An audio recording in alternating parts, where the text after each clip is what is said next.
Hello. Excuse the janky setup and the poor audio quality. I've been having a time of it. Getting a video made for another channel, loads of tech difficulties. I've literally been battling it for over 24 hours. So if I don't do it this way, I'm on a different computer basically. If I don't do it this way, I won't do it at all. I won't get a chance to do it at all. It's already 9:30 in the evening on the night before Raw at 1 a.m. my time. So, yeah, apologies for the janky setup, the weird microphone. But let's get into our Raw predictions. And I'm going to touch upon every single note on WWE.com. On their preview page for tonight's Raw. Starting with CM Punk goes to war against Seth freaking Rollins. Who do I think is going to win that match? I'm not completely convinced we're going to get a clean conclusion to this. They might extend this to, say, the Royal Rumble or even the Elimination Chamber. Even WrestleMania is a possibility, to be honest. That's not that far away. There's also at least one more Saturday night main event between now and WrestleMania. So I think there's a possibility we could see an unclean finish. But if we get a clean finish, I think it's CM Punk that's going to win. There's been a lot of rumblings of CM Punk having a big year in 2025 due to his undeniable popularity. You know, he's by far one of the most popular guys in the entire company. So it feels like, and he's got this situation with Paul Heyman and Roman Reigns. Seth doesn't really feel like he's got much in the pipeline at the moment, so I think it makes sense for CM Punk to win. Up next, Roman Reigns to engage in tribal combat against Solo Sikoa. Now, if I were to believe that this was just going to be a straight one-on-one match, I think Roman Reigns is the easy predict here. However, there's been a lot of rumblings of The Rock showing up at this Raw because of the debut on Netflix. There's also just the chance that it's going to be so screwy, the finish. Like, it's going to be so overbooked because it's tribal combat. Of course it's going to be. So that kind of levels the playing field, especially because I don't really see a massive benefit to The Rock helping Roman win. Well, I suppose he could help Roman win back the Ulafala, then challenge him for it, but that'd be kind of a babyface move. I think we could just see The Rock screw Roman and lead to Rock and Roman at Mania. I think that could definitely be what we see here. So I really, really feel like I should predict Roman Reigns.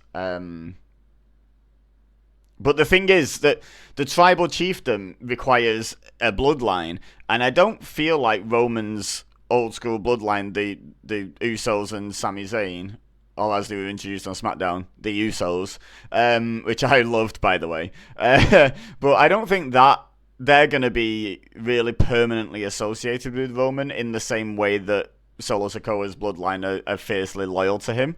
So yeah, I'm going to go with Solo Sikoa. So bold strategy, Cotton, as they say. But we'll see. We'll see if I'm right or not. But I'm going to predict Solo to win. Maybe due to something involving The Rock. Up next, we've got Liv Morgan to defend her title against Rhea Ripley. The Women's World Heavyweight Championship's on the line. Is this going to be where Rhea gets her title back? The problem is, I feel like if Liv retains, I don't really know where she goes next. I mean, there's talk of this like transfer window, so they could always bring in some babyfaces from SmackDown, a Mia Yim, a Bayley, I'd say a Naomi, but Naomi's caught up in the women's tag division thing at the moment. You know, ditto Bianca Belair. I think there's maybe some more possibilities if Rhea actually wins the title here.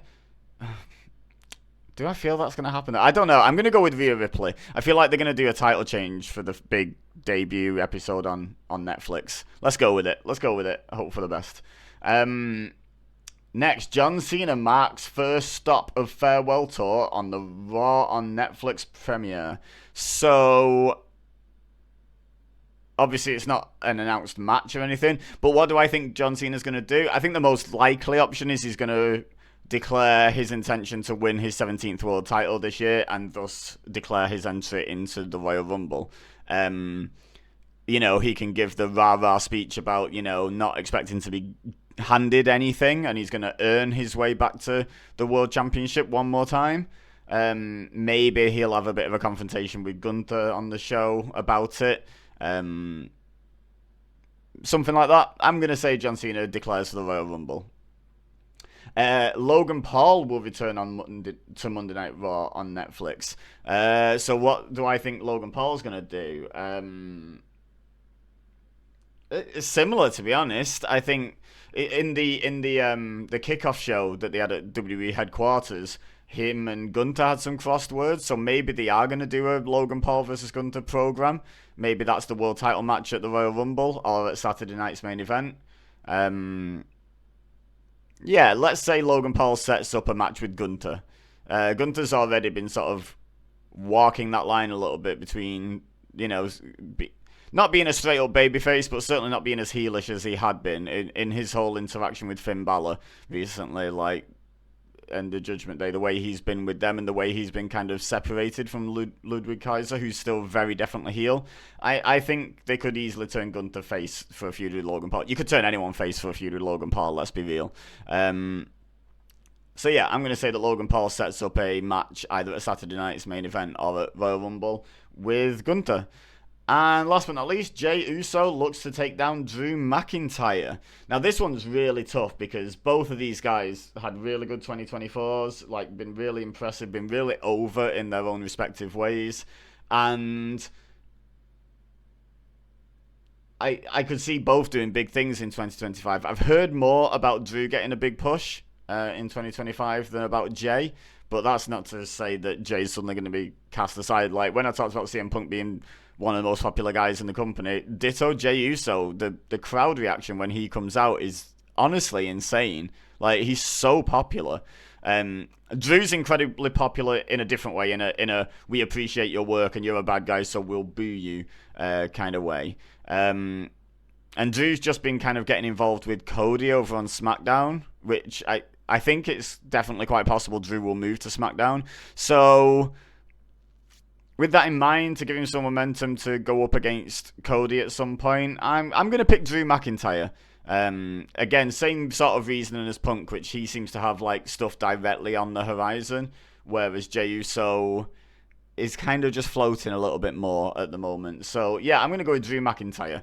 So let's recap. Quite a short predictions video, but at the end of the day, I don't know how the audio quality is going to turn out. I did a test record and it sounded okay, but I don't want to push my luck. So just going to go back through my picks and then, yeah, we'll call it there. So I'm picking CM Punk to beat Seth Rollins, Solo Sikoa to beat Roman Reigns, Rhea Ripley to beat Liv Morgan and become the World Heavyweight Champion, John Cena to declare for the Royal Rumble, Logan Paul to challenge Gunther, and Drew McIntyre to beat Jey Uso.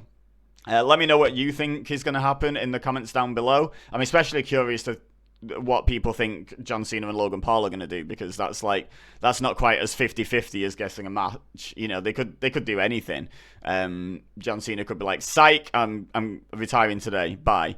I'm never wrestling again." Like, obviously that's not going to happen, but that's what I'm saying. The spectrum is quite wide of possibilities. So yeah, with that in mind, let me know in the comments what you think is going to happen on Raw, and whether you're looking forward to it and what you think of this move to Netflix. Just let's have a conversation. Don't forget to leave a like if you enjoyed this video. Subscribe if you're new here. I will be uploading a review of this episode of Raw tomorrow. I'm not going to make it like a weekly thing that I predict and review Raw. I'm going to mainly stick to premium live events and pay-per-views in other companies.